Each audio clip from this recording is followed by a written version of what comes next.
Padre, quiero agradecerte por esta oportunidad que nos regalas de reflexionar en torno a tu palabra, de reflexionar en cómo estamos haciendo iglesia, cómo estamos viviendo.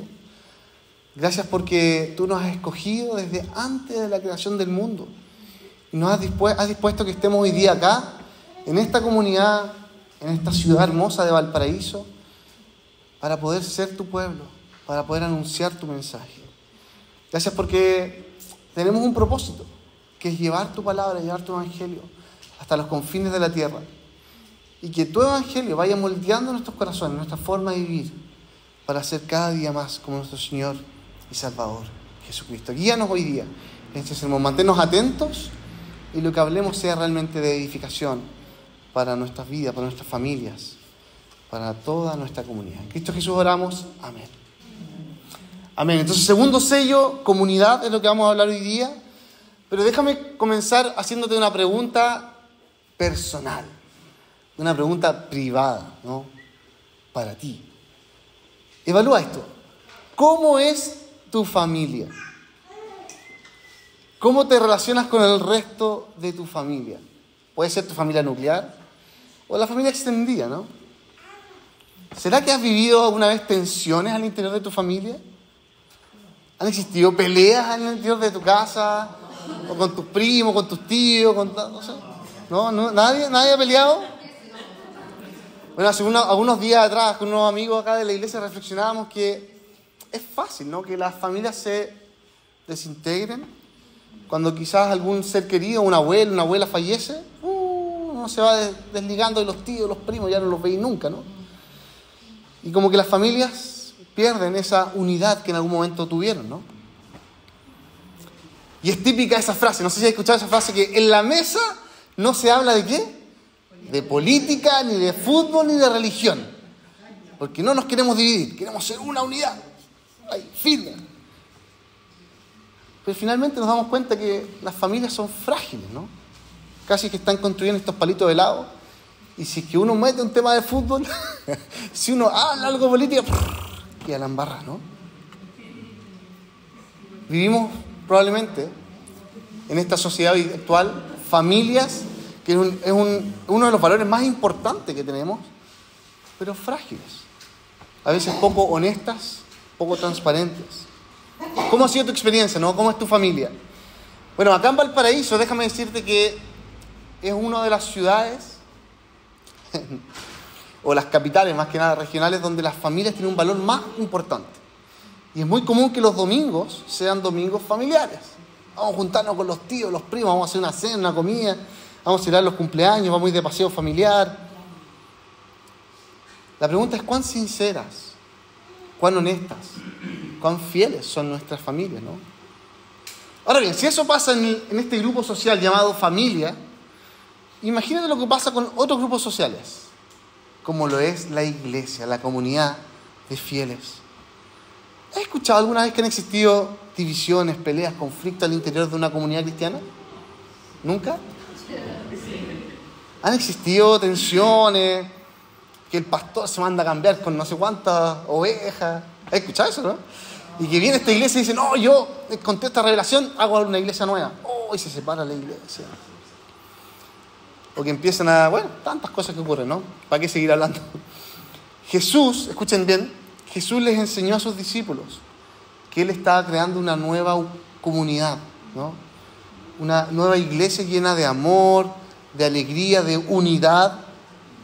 Sin embargo, hoy día cuando hacemos una radiografía de las iglesias, vemos que como que a veces no se vive eso que Jesús había enseñado. Es fácil ver apariencias, ¿cierto?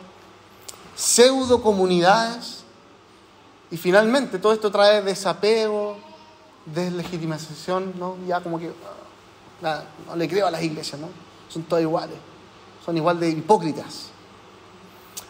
Entonces la pregunta que queremos abordar hoy día es cómo ser finalmente una comunidad coherente con el mensaje de Cristo. Cómo ser una comunidad coherente con el Evangelio. 2 puntos tiene el sermón de hoy día, 2 características de este sello de la comunidad. La semana pasada Carlos usó 4, así que hoy día uso 2 y ahí promedio 3. 3 puntos por sermón, vamos. Así que hoy día vamos a ver 2 cosas. Primero, una comunidad en Cristo. Primera característica de este sello de comunidad, ser una comunidad en Cristo. Y segundo, una comunidad que ama y sirve. Una comunidad en Cristo, una comunidad que ama y sirve. Vamos viendo entonces el primer punto. No sé si alguna vez escuchaste hablar de esta idea que las familias, las relaciones, los verdaderos amigos son los que atraviesan los conflictos y logran pasar y seguir adelante. Como que después de la pelea, del conflicto y se restaura la relación, esta sí que es una verdadera amistad. Somos una verdadera familia. Somos un firme matrimonio, ¿no? ¿Lo escucharon alguna vez, no? ¿Esa idea? ¿Sí? Bueno, déjame destruir esa idea en este momento. Porque la verdad es que, lo cierto es que estas aparentes matrimonios, familias, amistades, que atraviesan por conflicto y los restauran, muchas veces los restauran ahí de manera muy superficial, ¿no? Casi como poniendo pasta muro en grietas que quedaron después de un terremoto, ¿no? Como que las familias finalmente evitan tocar ciertos temas y decimos, listo, estamos restaurados. Y finalmente, por otra parte, la pregunta es, ¿qué significa reconciliarnos en verdad, como amigos, como hermanos, como familiares, como esposos, ¿no? ¿Cómo se logra una verdadera y profunda reconciliación después de un conflicto? Y la verdad es que, siendo honestos, queridos, y por eso quería romper un poco esa lógica, como seres humanos, no hay nada que podamos hacer para mantener una relación, para mantener una familia, para lograr una reconciliación de verdad. Nada podemos hacer. Y la Biblia lo describe. A lo largo de toda su historia, la Biblia muestra cómo el pueblo de Israel intentó de distintas maneras ser fieles. Y no lo lograban. Se rebelaron día tras día, ¿no? Dios había reunido a este pueblo, había elegido a Abraham y su descendencia para conformar un pueblo propio, con una identidad que los identificaba como hermanos, como comunidad, como el pueblo de Dios. Sin embargo, ellos constantemente se rebelaron de Dios, ¿no? Vivían casi como si su creador no existiera. Empezaron a relacionarse con los pueblos paganos de alrededor. Y el profeta Jeremías lo pone así en el capítulo 3 de Jeremías. Le dice a Israel, vuélvete, apóstata Israel. No te miraré con ira, afirma el Señor. No te guardaré rencor para siempre, porque yo soy misericordioso, afirma el Señor. Tan solo reconoce tu culpa, que te rebelaste contra tu Señor. Bajo todo árbol frondoso, has brindado a dioses extraños tus favores, y no has querido obedecerme, afirma el Señor. Entonces Israel había constantemente idolatrado a otras cosas en vez de a su Señor. Israel había generado este quiebre con el Dios eterno. Y no había nada en ellos que pudiera solucionarlo, ¿no? ¿Y qué ocurrió? ¿Qué tiene que pasar para que este pueblo pudiera reconciliarse con su Padre, con su Dios? En medio del conflicto, ¿no? En medio del dolor, del pecado, había una característica de Dios que había que exaltar, identificar, reconocer, deleitarnos en la misericordia y la compasión del Señor. Por eso nosotros decimos acá, ¿no? Hoy día, que estamos en una comunidad, una iglesia formada en Cristo, desde Cristo, por y para Cristo, ¿no? Jesús no es solo el ejemplo vivo y eficaz de la misericordia del Señor sobre su pueblo, sino Él mismo constituye a esta nueva nación, a este nuevo pueblo. Jesús, escucha bien, es el perfecto y verdadero pueblo de Dios. Jesús es en sí mismo la comunidad y el pueblo de Dios que nunca falló, que nunca se desobedece. Entonces Jesús, como este ejemplo vivo y eficaz de la misericordia de Dios, vino a demostrarnos que Él mismo es quien restaura su relación, la relación del pueblo con el Padre. Y si no me entiendes o no me crees, mira lo que ocurre en el Evangelio de Mateo. En este Evangelio maravilloso que les invito a leerlo ahora que estamos llegando a Semana Santa, en un par de semanas más, en 40 días más.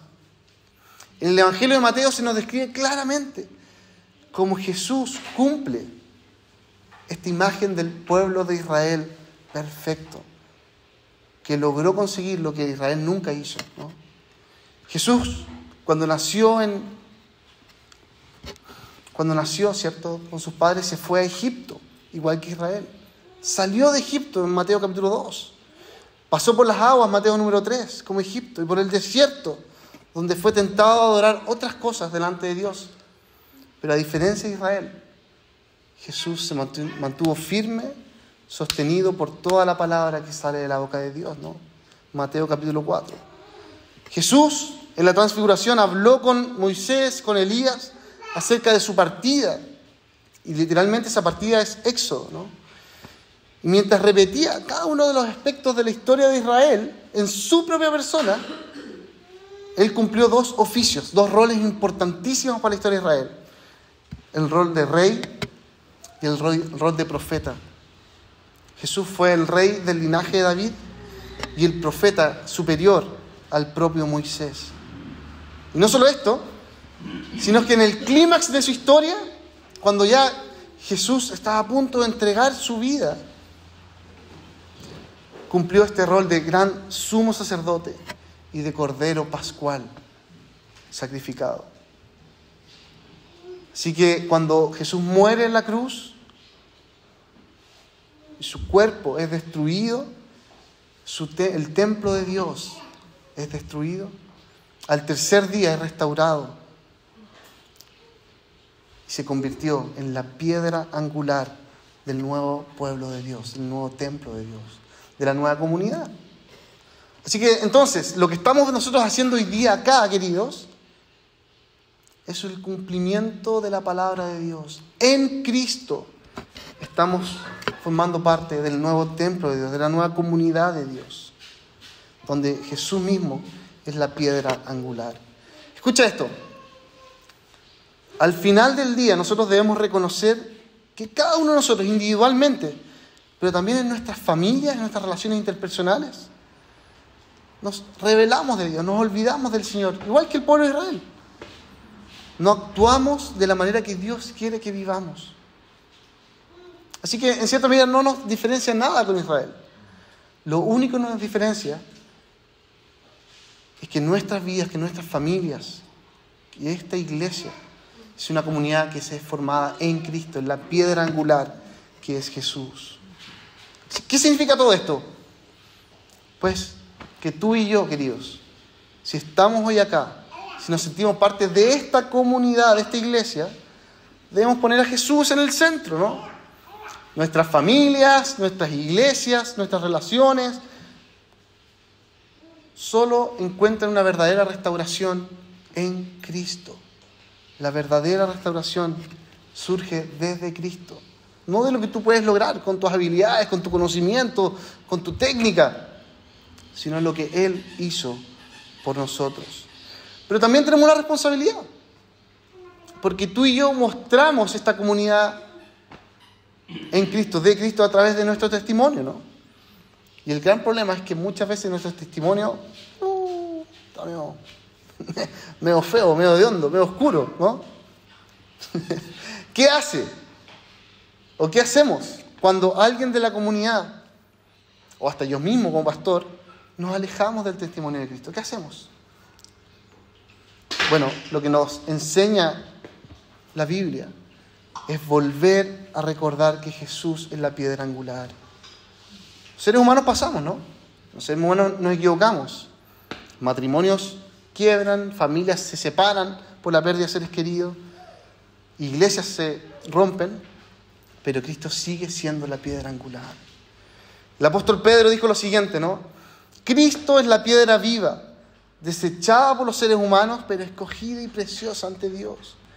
Al acercarse a Él, a Jesucristo, también ustedes, todos nosotros somos como piedras vivas, con las cuales se está edificando esta casa espiritual. De este modo, llegamos a ser un sacerdocio santo para ofrecer sacrificios espirituales a Dios, que Dios acepta por medio de Jesucristo. Entonces, queridos, en resumida cuenta, ser una comunidad en Cristo significa que en nuestras conversaciones, en nuestros proyectos, en nuestras reuniones dominicales, ¿no?, solo Cristo es exaltado. Y lo maravilloso de todo esto, queridos, es que a diferencia de unas pseudo comunidades que muchas veces esconden sus problemas, las discusiones, y no hablamos ni de fútbol, ni de política, ni de religión, nosotros acá como iglesia podemos ser transparentes, ¿no? Podemos hablar de nuestros conflictos, de nuestras dificultades, de cosas que no entendemos, de cosas que nos falta por aprender, pero volvemos constantemente a Jesús, ¿no? Volvemos a la centralidad de Cristo, porque construimos comunidad en Cristo, queridos. Déjame preguntarte entonces, ¿estás tú siendo partícipe de esta comunidad en Cristo? ¿O estás siendo partícipe de esta comunidad en tú mismo? ¿O en Valparaíso? ¿O en tu lógica, lo que tú quieres, lo que tú deseas? Y no has entregado tu vida a Cristo. Yo te animo a que evalúes tu corazón. ¿Realmente qué significa tener a Cristo en el centro? Si Jesús es el verdadero pueblo, la verdadera comunidad de Dios, yo tengo que ir a Él, recordar lo que Él hizo por mí y disfrutar de su palabra y su verdad para siempre. Vamos ahora al segundo punto, ¿no? Una comunidad que ama y sirve. El apóstol Pablo, ¿no?, nos llama a vivir en Efesios de una manera digna del llamamiento, valga la redundancia, que hemos recibido. ¿Y cuál es ese llamamiento que hemos recibido? ¿Se acuerdan lo que Jesús les enseñaba a sus discípulos en Juan capítulo 15? Un mandamiento les doy, dice Jesús: que se amen los unos a los otros como yo los he amado a ustedes. Ahora bien, en un contexto postmoderno, muy hippie, muy light, ¿qué significa amar, no? ¿Amar es aceptar todo lo que pasa? Amar es, como decía por ahí un líder católico, dar hasta que duela. ¿Qué es amar? ¿Cómo se vive ese amor? Bueno, déjame hablarte de una teoría, un planteamiento que una persona ahí por los años 80 propuso, llamado Scott Peck, un psiquiatra ahí de Estados Unidos, de Harvard. Dijo que todas las comunidades, los grupos sociales, se dividen en 4 etapas: la pseudo-comunidad, el caos, el vacío, el vaciamiento, y la comunidad real. Pseudo-comunidad, caos, conflicto, tensión, vacío y finalmente la comunidad real. Qué interesante esto, porque estas 4 etapas no necesariamente son secuenciales y tenemos que pasar por todas, pero sí nos ayuda a entender cómo está nuestra familia, cómo están mis relaciones interpersonales, cómo está la iglesia, ¿no? En qué momento estamos como comunidad. Déjame profundizar en cada una de estas comunidades, de estas etapas de la comunidad, y vamos a ir hablando un poco del amor, ¿no? ¿Qué significa amar en este contexto? Primero, la pseudo-comunidad. Y esta es como la primera imagen más clásica de un grupo social cuando tú llegas y dices: ¡wow, qué bacana esta iglesia! Hermosa, me saludan, me reciben con cariño, como que todo es bueno, no hay conflicto, no hay tensión, yo quiero pertenecer a este grupo, ¿no? Y como que nadie habla mal del otro, todos fingimos que nos queremos, no nos metemos en profundidad en los problemas, las dificultades, porque somos una pseudo comunidad, ¿no? Somos como algo aparente,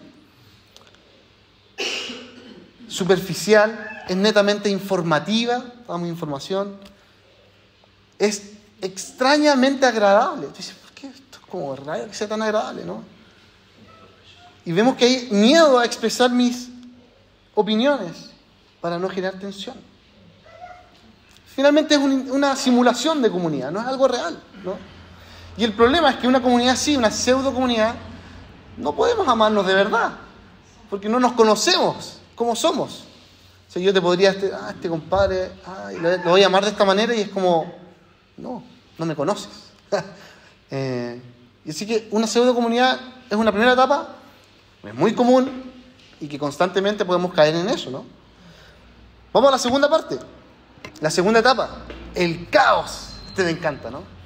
Hay una canción el David conoce a este cantante, Mauricio Redolés, que dice: yo prefiero el caos a esta realidad tan charcha. Dice: yo prefiero el caos a esta realidad tan charcha. Mira, esta etapa habla de eso, ¿no? El caos es un momento donde todo grupo social vive cuando aflorece, ¿qué cosa? El conflicto, las tensiones, los problemas, las peleas. Y es porque yo tengo que expresar, tengo que decir qué es lo que pienso en este momento para que me conozcan tal como soy. O para arreglar este problema, esta situación, esto es lo que tenemos que hacer. Muchas veces son deseos bien intencionados, pero terminan generando conflicto, tensión, ¿no? Y esta tensión a veces se expande más de lo que queremos, ¿no? Y en el momento del caos es cuando la gente dice: ok, chao, me voy.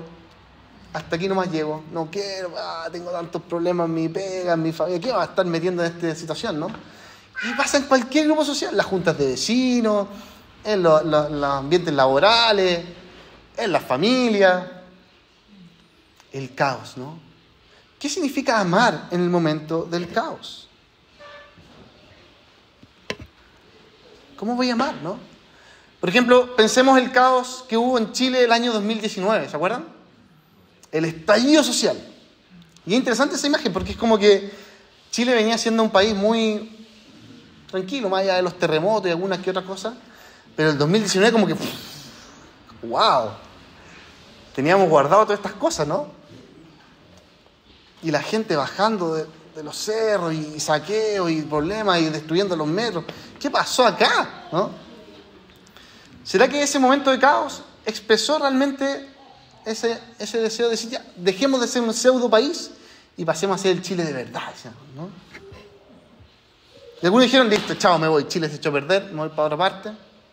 Otros dicen: no, ahora sí que voy a imponer mi idea, vamos a cambiar la Constitución y queremos ser el Chile que yo deseo. Y otros dijeron: no, yo no quiero ese Chile, quiero el caos, ¿no? La pregunta es: ¿qué significa como cristianos amar ese contexto, no? Igual en la iglesia, ¿no? Cuando hay dificultades, cuando el pastor se manda a cambiar, cuando tal hermano hace tal cosa en la iglesia y uno queda y le dice esto al otro. Bueno, en el momento del caos, queridos, es el momento de volver al Evangelio. Recordar que Jesús mismo decidió venir a nuestro caos humano, terrenal, para dar su vida por nosotros, ¿no? Y finalmente el caos, ¿no? Refleja realmente cómo somos en el pecado, en la muerte, en el reino de Satanás. Pero ahora viene la tercera parte, ¿no? La tercera etapa del vacío. Pseudo comunidad, caos y tercero vacío. Y este vacío es muy impactante, muy necesario y a veces difícil de abordar, ¿no? Hay dos maneras de salir del caos, ¿no? Por una parte, sigo peleando o me mando a cambiar, o tratamos de solucionar esto, pero nos damos cuenta que no podemos. O la otra es irme hacia adentro, irme hacia mis deseos, hacia mis preconcepciones, mis prejuicios, mis anhelos, mi historia de vida, mi identidad, y decir: ¿sabes qué? No soy nada. No valgo nada. Lo único que me importa es honrar a mi Señor. Vaciarse, de alguna manera, es decir: ¿sabes qué? Voy a quedarme solo con lo esencial, solamente con el fundamento de mi vida, que es Cristo. Y el resto de cosas, veremos, conversemos. Y esto es muy importante, porque el vacío cuesta, ¿no? Es un reflejo de humildad, de escuchar al otro, más que escucharte a ti mismo, de quizás incluso, wow, ok, entonces las cosas no se hacen como yo quería que se hicieran. Ya, me niego a mí mismo. Estar dispuesto, ¿no?, a pasar tiempos de silencio, de duelo, de confusión, de falta de control, ¿no? El vacío, finalmente, queridos, es totalmente contracultural. porque entonces yo no tengo la razón, yo no tengo el poder. Y lo que quiero decir, queridos, es que para poder amar de verdad al otro, tenemos que solamente mirar el Evangelio, solamente mirar a Cristo y dejar de mirarte a ti mismo, de tu historia. No, es que en mi iglesia antigua se hacían así las cosas y sí quiero que se hagan. No, es que para que Chile salga para adelante tenemos que hacer esto, porque yo sé que esto es lo que hace falta. Solo Cristo, hermanos, solo el Evangelio. Y el vacío, precisamente, es lo que Jesús mismo experimentó, ¿no? Jesús, siendo Dios, se despojó a sí mismo, se humilló tomando forma de siervo y se hizo un ser humano como tú y yo. En la cruz, Jesús se vació por ti y por mí. Él no merecía morir, Él era Dios. Pero Él dijo, no importa, yo voy a morir por amor a mis hijos, ¿no? Por amor al pueblo de Dios. Jesús murió y nos rescató. Ese es el vacío, ¿no? Ese es el amor. Y después del vacío viene la cuarta etapa, ¿no? Que es la etapa de la comunidad. ¿Qué es lo que tenemos por delante? Bueno, ahora que Jesús murió por nosotros, que se vació a sí mismo, resucita y construye un nuevo pueblo, una nueva humanidad, ¿no? Podemos aceptarnos a pesar de nuestras diferencias, podemos servirnos, podemos cuidarnos cuando alguien está en dificultad sin esperar nada a cambio. Se habla de que en la comunidad verdadera, en la cuarta etapa, hay paz, hay sinergia, hay cercanía. Las decisiones las tomamos en conjunto para salir. Y no dejamos que nuestros antiguos prejuicios nos gobiernen, sino ahora en oración vamos al Señor y decimos, Señor, guíanos para servir, para amarte, ¿no? Piensa en Jesús, ¿no? Resucitó, estableció esta nueva comunidad en la que estamos hoy, la era de la iglesia. ¿Cómo vamos a vivir entonces, hoy día, en esta nueva comunidad? Jesús lo dijo, así como el Padre me ha amado a mí, también yo los he amado a ustedes. Permanezcan entonces en mi amor. Si obedecen mis mandamientos, permanecerán en mi amor. Y este mandamiento les doy: ámense los unos a los otros como yo los he amado. Entonces, en esta comunidad de la iglesia, queridos, soñamos, anhelamos honrar al Señor, honrar a Jesús, obedecer a Cristo. Incluso si amar significa servir a quien nos ha traicionado, amar a quien se avergüenza de nosotros, amar a quienes no nos agrada, ¿no? Porque finalmente eso fue lo que Cristo hizo por nosotros. Había gente que le estaba tirando tirando escupo, soldados que lo estaban humillando. Jesús los amó hasta el fin, hasta el final. Cuando yo era adolescente, soñaba con formar una comunidad. Me gustaba esta idea de la comunidad del anillo, ¿no? De Tolkien. No sé si vieron ese videito del circo de las mariposas. Yo soñaba con ser parte de un circo, ahí va, y viajar por el mundo, haciendo cosas maravillosas. O por último, tener un terrenito, invitar a un par de amigos, vivir todos juntos en comunidad, hacer una huerta orgánica, reciclar. Bastante hippie, ¿no? Pero a medida que fui creciendo, me empecé a dar cuenta que, oye, qué complejo, es agotador vivir con gente distinta a uno, ¿no? Complicado. Gente mañosa, gente bulliciosa, gente silenciosa, gente hedionda, gente que gasta mucho, gente que gasta poco, gente floja, gente que le gusta lo ajeno, gente que es intensa y como que tranquilo que me cansas. Y me dice, prefiero mi intimidad, ¿no? Lo personal, mi casa, mi hogar. La gran pregunta, ¿no? ¿Cómo estoy colaborando hoy día? ¿Cómo estoy dando un buen testimonio del Evangelio de Jesús en esta comunidad que Él nos ha regalado tener hoy? ¿Realmente estoy amando, sirviendo a mis hermanos? Sí, queridos, en este segundo sello yo les animo y oro al Señor para que nos permita reconocer dónde estamos fallando. Porque lo que tenemos acá es algo propio, es nuestro. Que no está acá por nosotros, estamos acá por Cristo. Él nos sostiene. Pero nos toca dar un buen testimonio, ¿no?, de su gracia. Esta iglesia, queridos, es un ejemplo más, es un taller de la gracia donde estamos ahí practicando, echando a perder, sirviendo, probando. El Señor nos está formando para ser cada día más como Él. Bueno, disfrutemos de esa comunidad. No nos quedemos en la pseudo comunidad. No disfrutemos el caos como les gusta a algunos. Pero tampoco nos quedemos en el vacío y es como, nos negamos a nosotros mismos. No, ya. No. Sí, nos toca servir, amar, dar el paso, ¿no?, para ser esta verdadera comunidad de gracia. Te invito a orar. Padre, gracias por esta palabra, porque nos llevas a reflexionar. Si estamos dando un buen testimonio de ti o no. Si estamos viviendo para ti o no. Ayúdanos a recordar, Señor, que incluso en medio de nuestras familias, incluso en medio de nuestros amigos, de la iglesia, hay problemas, hay tensiones. Y a veces no queremos tocar temas que nos dividan por miedo justamente a eso, a quedarnos solos. Pero también es una oportunidad para recordar y evaluar qué tan poderoso eres tú para nosotros. Qué tan real eres, Señor. Si tu evangelio, si Jesucristo es lo más grande que tenemos, Señor, podemos estar tranquilos. Van a haber dificultades, van a haber tensiones, pero tú vas a seguir siendo la piedra angular de tu iglesia. Tú vas a seguir siendo la roca que no se mueve, que no tiembla, que no nos destruye, porque en ti estaremos seguros por la eternidad. Ayúdanos a tener esto presente, Señor. ¿Qué comunidad queremos ser?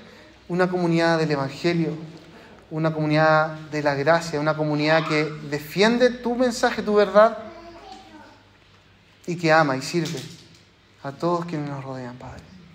En Cristo Jesús. Amén. Amén. Que Dios les bendiga, queridos.